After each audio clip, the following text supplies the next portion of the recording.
So last time in this series we dealt with input validation and dealing with empty payloads. So if we get requests like these, we can send these in and we get back our SOAP fault response saying that the payload is missing, as we would expect. But in order to make this work, over in our controller we had our operations selector. We had to make this a nullable parameter in order that the default MVC binding doesn't get activated before our payload required action filter gets called. So this is not ideal. And also for our operations selector, we don't really want to have to know anything about the type of SOAP version. So we specify the SOAP version on our SOAP controller attribute right at the top. Ideally, we would want that to be the only place where we specify the SOAP version.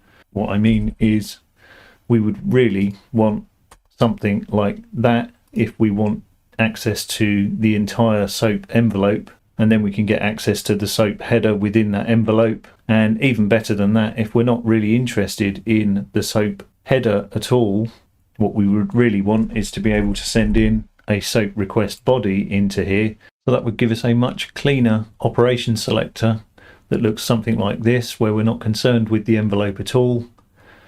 And this kind of problem is not just applicable to SOAP services. This is a general MVC type problem, so it's applicable whenever you want to be able to customize the binding and pass in something and process something, and the default MVC binding that's provided doesn't suit your needs.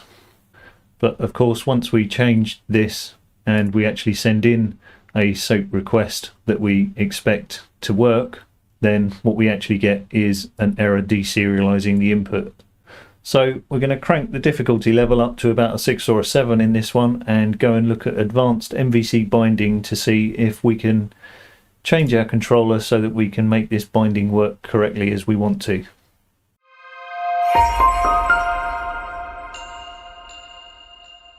Good morning, good afternoon, or good evening, whenever it is that I find you, and welcome back to the channel, or if you're new here, welcome along to the channel. You're more than welcome. So let's dig into some advanced binding on MVC. So as with all things MVC and dotnet, we have a combination of a provider and an actual class that we need. So it's a fairly common pattern. So let's start by creating our provider class. So I'm going to create a SOAP request model binder file, because I'm going to put the binder and the provider in the same file. But for now, let's create our provider, and this has to derive from model binder provider. And let's implement what we need to, which is the get binder. And so at the moment, this is throwing not implemented. So what you need to do inside of your binder is it will pass you the context of what the type is that it's trying to bind. So we can examine that, and we can say if it's not trying to bind a SOAP request envelope, so just jumping over to our controller, it's going to pass us this type here that we're trying to bind. So at the moment it would pass us a SOAP 1.1 request envelope, but we want to change that so that it's a SOAP request envelope. So let's change that to that, and now when this gets called, it should say that it's trying to bind a SOAP request envelope. So if we're not trying to bind a SOAP request envelope, so it's some other type, then this is not the binder for you. So we just return and say that we're not the correct binder for that. So let's just put a breakpoint in there for now, and let's go and wire this into the MVC so that we get all of this working up front, and then we can dig more into the actual binder itself. So over in our program CS, in fact, we've already added a model binder provider around binding empty strings correctly.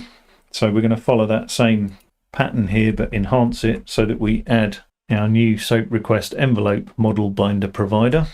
And we insert these all at the start so that these get hit before any of the default ones is the way that it works. So MVC will iterate through all the providers trying to find a satisfactory binder that can handle that particular parameter. So if we insert ours at the front, it means that ours will get hit before any of the default ones. So let's run this up and run in my test request here, and we should see that our binding provider gets hit and the model type that it's trying to bind is a SOAP model SOAP request envelope.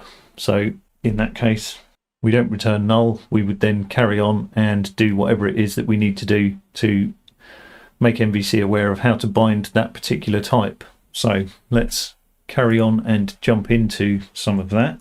So in here, let's create another class, this time deriving from iModelBinder, which is our SOAP request envelope binder.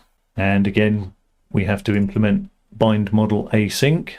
So our binder is going to need all of the information about the SOAP 1.1 request envelope type. So over in our SOAP model, it's going to need all the information and metadata on the SOAP 1.1 request envelope and the SOAP 1.2 request envelope.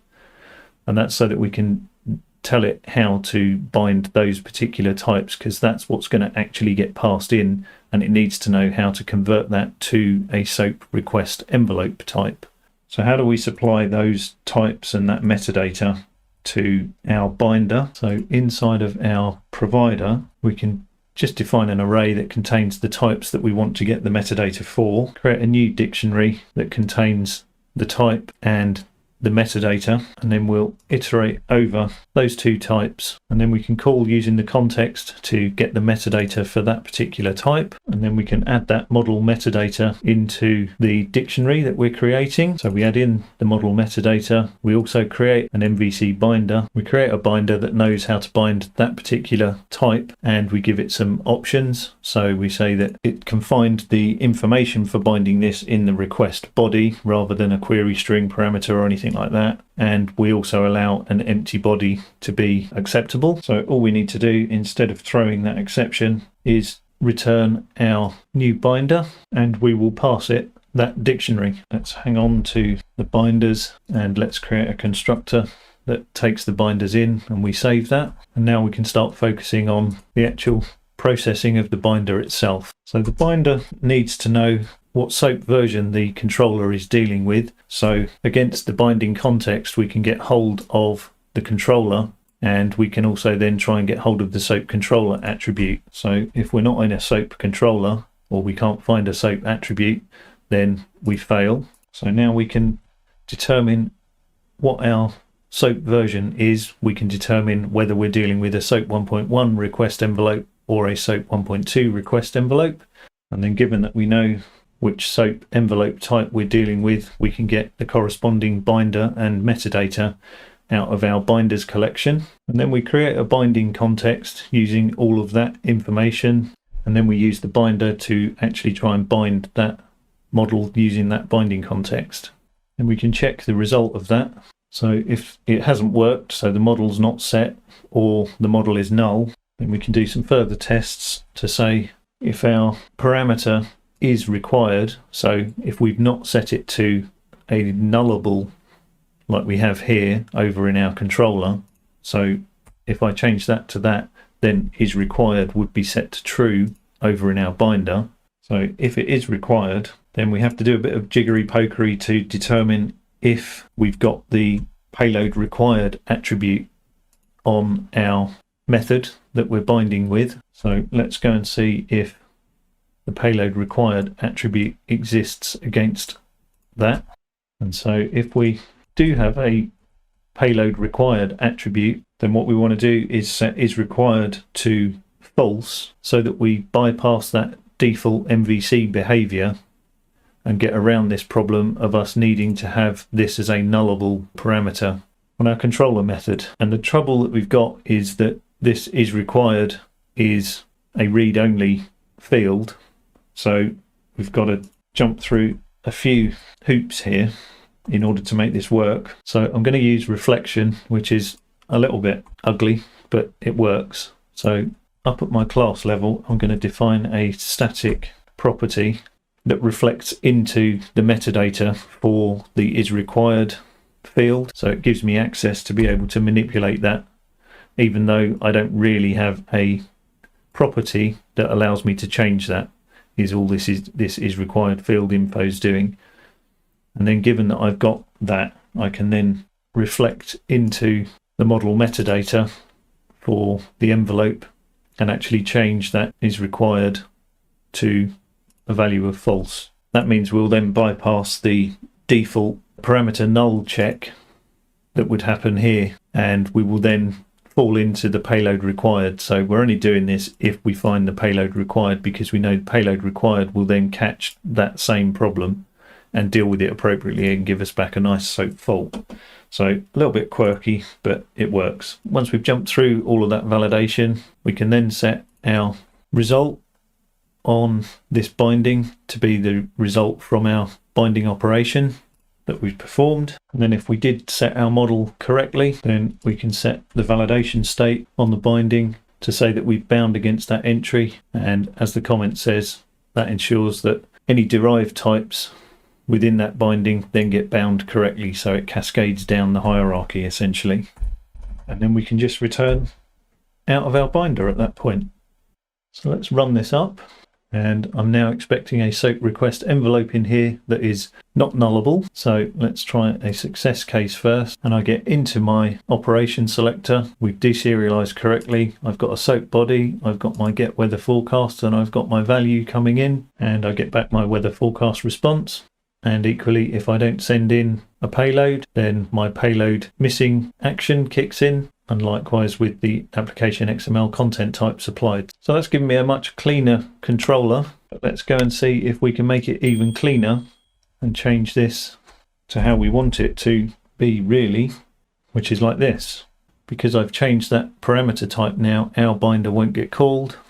And so we are back to square one again, where we get our deserialization error. So we need another binder to be able to bind against a SOAP request body. So let's go and do that. So let's create a SOAP request body model binder. And let's create our provider. We do exactly what we did before, only this time we're checking for if it's a SOAP request body that we're binding against. We go and get all our binders and metadatas against the SOAP envelopes like we did before, but this time we need an additional one because we are binding against a SOAP request body. So we get the metadata for a SOAP request body and also a binder for that type. We create a new binder, pass in those arguments that we need, so the binders and also what we're trying to bind against, and we return that back from our provider to say that this is the binder to use. So let's go and create our binder. We need to do pretty much the same stuff that we did before. So let's add in our little bit of reflection magic for setting the is required flag, because we're going to need that later on. And we're hanging on to our binders, and we're also hanging on to the target binding type that we've additionally passed in this particular case. So we get our SOAP attribute, and if that's not there, we bail out at this point. Using the attribute, we get our metadata for our incoming payload and also the binder that we need. We create our binding context and we use our binder to bind that down.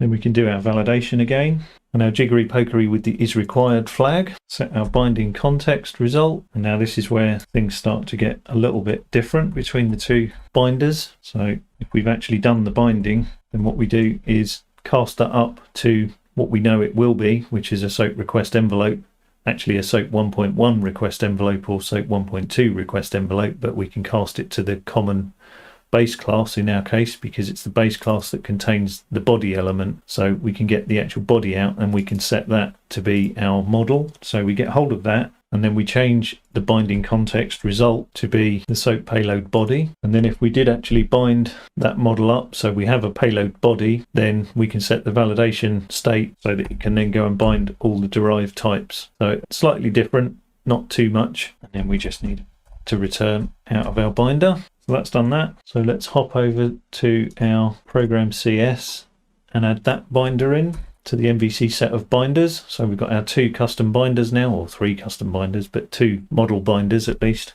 And then one final flourish, we need to go and make our payload required filter aware of these classes. So let's just add into this if it's a SOAP request envelope or a SOAP request body that's being requested. Let's change our error message just quickly. And then we've got to go and handle this case here for if the parameter is the SOAP request body rather than the SOAP request envelope. So let's add in an extra check to say if the parameter is a SOAP request envelope.